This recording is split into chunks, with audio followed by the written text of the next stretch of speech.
Okay, so now we're going to switch gears a little bit. It's not really totally switching gears, but a slightly different skill. What if you have x to the fifth over x to the third? Now, this is not raised to the power of anything. We're not distributing a power in. We just want to simplify what we have here. All right, now if you remember, what I told you is if you had two things multiplied together that had the same base and you had exponents involved, you just add the exponents.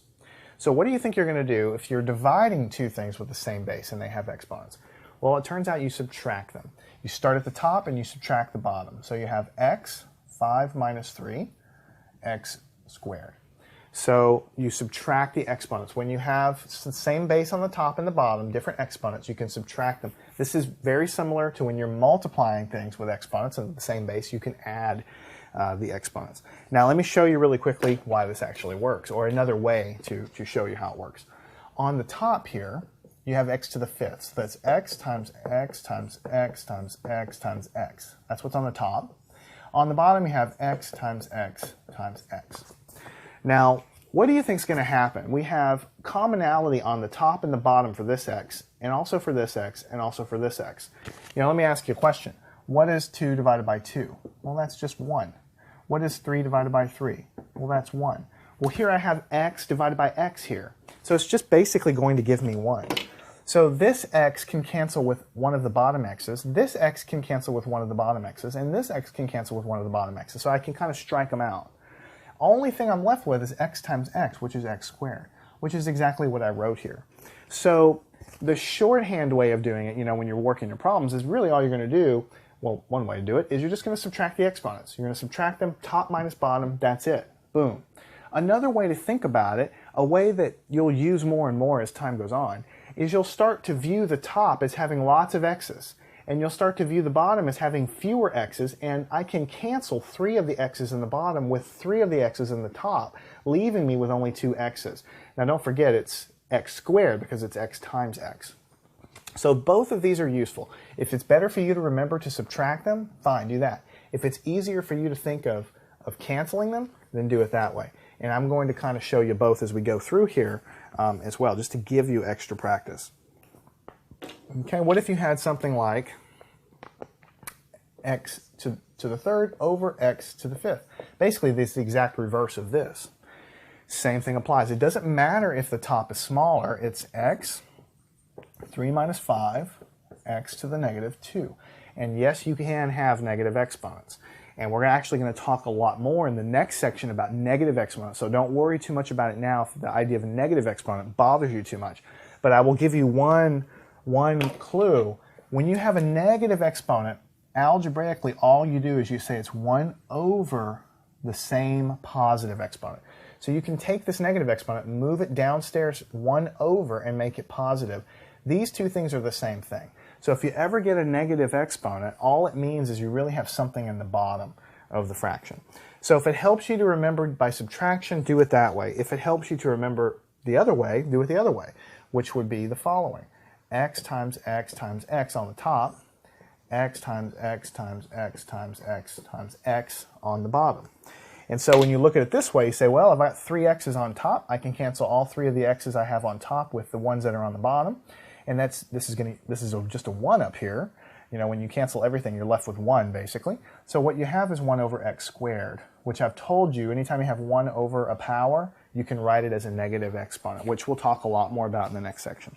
So whether or not you think of it as subtraction to get the answer, or if you think about it as cancellation, either way is fine. We're going to do both as we go further on in the lesson. All right, what if we had y to the third times y to the fourth over y times y squared? And we want to simplify that. Well, the simplest thing to do would be to combine the top and the bottom and then deal with the fraction later. So let's do that.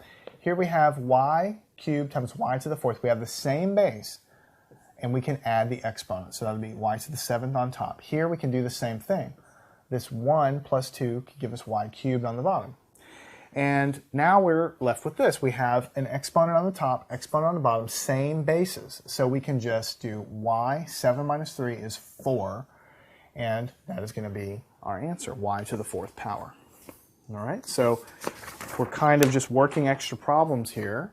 to build these skills up. What if you had 12 times a squared times a to the third times a to the fourth over 4 times a to the fourth raised to the power of 2?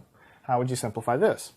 You just take it one step at a time like you always do. On the top, we have a 12, and we have a cubed, a squared, a cubed, a to the fourth. We have a everywhere, so we can just add these exponents. 2 plus 3 is 5, plus 4 is 9 on the top, so a to the ninth on the top. On the bottom, we have a 4, but now we have a power raised to another power. We just learned that when you have a power raised to a power, you multiply them. 4 times 2 is 8. Now this looks a whole lot simpler, right? Now what we can do for a final answer, we have a 12 divided by 4. We know that's going to be 3, right? And then we have an a to the 8th and an a to the 9th, right? So we can subtract them. That's true. That's 9 minus 8 is going to give us 1, a to the first power. So you can put a to the first power, so you don't even really need to do anything. So that's the answer, 3a. But in kind of an alternative way to think about it, which you're going to use more and more, is you can think about it like this. Here there's 9 a's up here multiplied together. Here there's 8 a's multiplied together.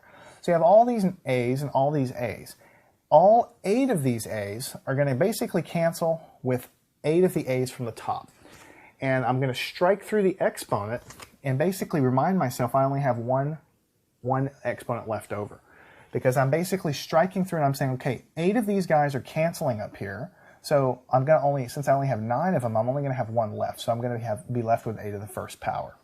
And as time goes on, I'm going to do this more and more to kind of show you the different ways. The easiest way to do 9 minus 8 gives me 1. That's how you do it. Fine. But it's also very nice to look and say, okay, I have 8 a's here, canceling, strike through the 9, put a 1, reminding me that I only have 1 a left on the top. So you need to start looking at these fractions with variables and exponents as cancellations. If you have x's on top and x's on bottom, start thinking about them in terms of, well, these x's are going to go away because they're both on the top and the bottom. And what I'm going to be left with is what I'm going to write down. So very important. I'm kind of inching you through it. Okay, so we have another opportunity to do that here. What about a times b squared raised to the third power times, or divided by ab to the second power?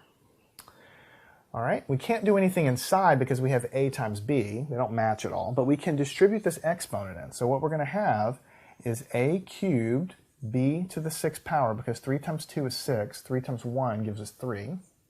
And here I'm going to have a squared b squared. All right?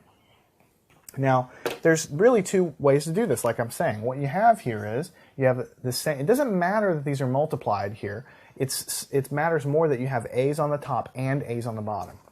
So here you could say 3 minus 2 gives you 1, so it's a to the first power. Here you have 6 minus 2 is 4, so you could do b to the fourth power. So the answer is a times b to the fourth power. But it's also important as a different way to teach your mind how to do this, is to view this as, look, I've got 3 a's up here all multiplied together, and I've only got 2 multiplied together on the bottom.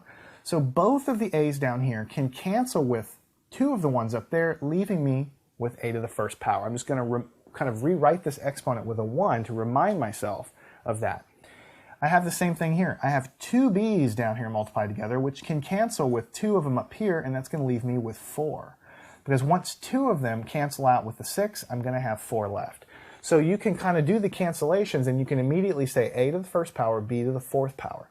Either way is fine. If you prefer to think of it as subtraction, do it that way. If you prefer to think of it as cancellation, do it that way. If I had to ask you which one to sort of in your mind think about more, think about the cancellation more.